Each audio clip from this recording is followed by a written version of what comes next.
হরে কৃষ্ণা। আমরা এই যে মন্দিরে যাচ্ছি বলে বেরিয়ে পড়লাম দুজনে, টোনাটুনি রেডি হয়ে গাড়ি করে যাচ্ছি মন্দিরে।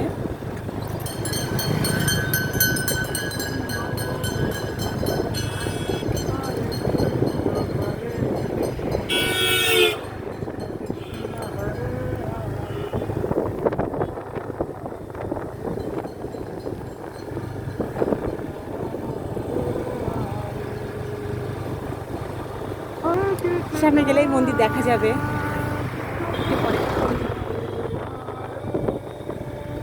এই যে গান করছে।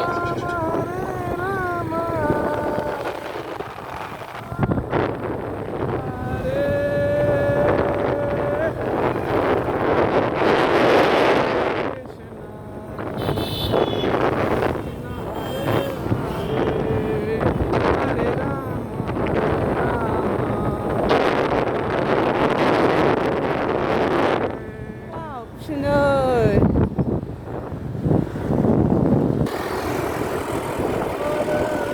বিকালে পরিবেশটা এত সুন্দর লাগে, আর এত সুন্দর মিষ্টি রৌদ্র দেয় না, আমার ভীষণ ভীষণ ভালো লাগে এই টাইমটাই বার হতে।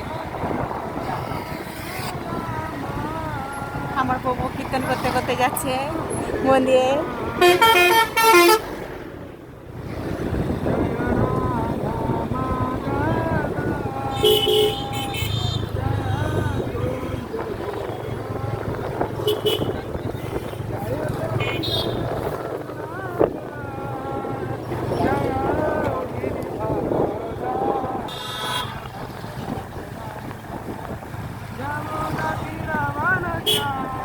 তোমার দেখতেই পাচ্ছ, চলে এসেছি মন্দিরের কাছে। দেখতে পাচ্ছ মন্দিরের চূড়াটা কত সুন্দর লাগছে। সো বিউটিফুল, যা বলে অসাধারণ। আকাশটা দেখতে পাচ্ছ।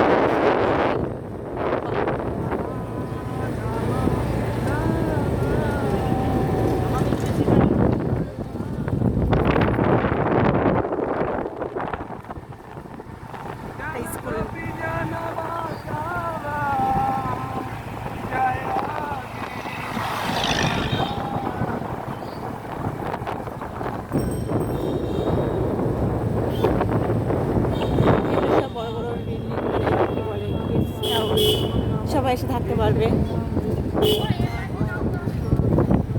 আমরা ঢুকছি এবার মন্দিরের ভিতরে। ঢুকছি না, ভিতর বলতে কি মন্দিরের চত্বরের ভিতর।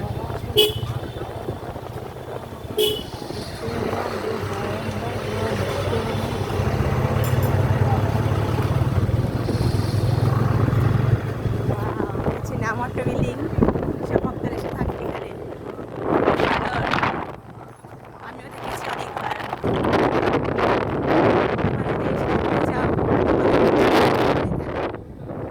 অনেক অনেক চেষ্টা হয়ে আছে, যেটা ইচ্ছে হবে সেটা থাকবে, মানে যেটা পাবে। সবসময় তো পাওয়া যায় না, আগে থেকে বুকিং করতে হয়। সবসময় ফেস্টিভ্যাল লেগেই আছে, ভক্তরা আসছে যাচ্ছে। এটা হচ্ছে গীতা ভবন, খুব সুন্দর ওগুলো।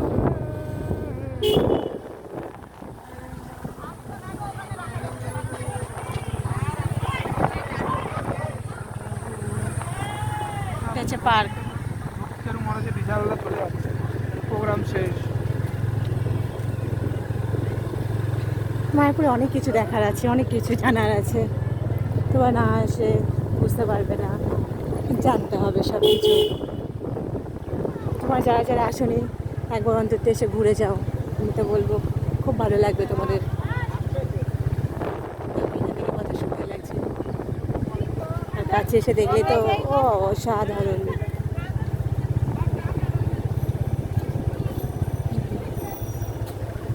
সংকীর্তন ভবন, এই যে আমাদের পার্কিং, গাড়ি রাখার জায়গা। চলে এসেছি। আমার কথাগুলো আস্তে হয়ে যাচ্ছে, মনে হয় শুনতে পাচ্ছি কিনা আদৌ জানি না। এই যাচ্ছি মন্দিরের দিকে।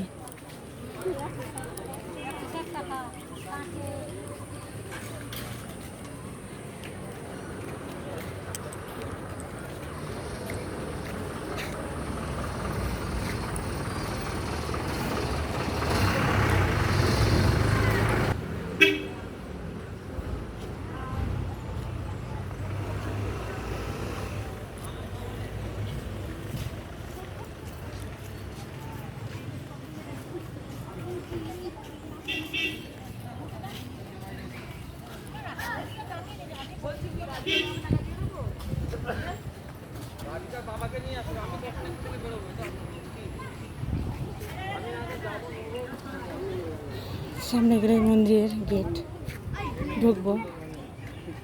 ঢুকে দাঁড়িয়ে আছে বাঁশিওয়ালা, খুব সুন্দর। রাধা মাধব, পঞ্চতত্ত্ব, নিঃসন্দেহ ভগবান সবাই দাঁড়িয়ে আছে। দর্শন করে মনটা ভরে যাবে, শান্তিতে থাকতে পারবো দর্শনেই।